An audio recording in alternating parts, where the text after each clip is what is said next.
Season కానీ సీజన్లో ఆవకాయ పచ్చడి ఏంటనుకుంటున్నారా? సంవత్సరం పాటు దొరుకుతున్నాయి కదండి మామిడికాయలు. అయితే ఇంటి ముందుకు వస్తే తీసుకోలేకుండా ఉండలేకపోయినాను అనమాట.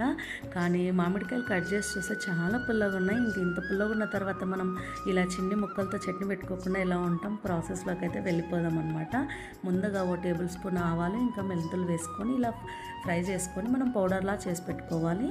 ఇంకా ముక్కలకి సరిపడా ఆయిల్, ఆవాలు, జీలకర్ర, ఇంకా స్టవ్ కట్టేసి ఎండుమిర్చి కూడా యాడ్ చేసుకోవాలన్నమాట.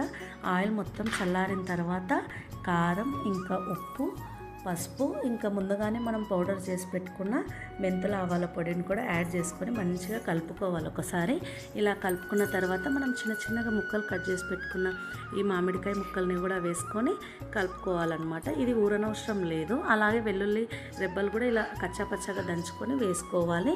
ఇది ఊరనవసరం లేదనమాట, వెంటనే తినవచ్చు. నోరూరించి ఆవకాయ రెసిపీ అయితే చూసేశారు కదా, లైక్ కొట్టండి.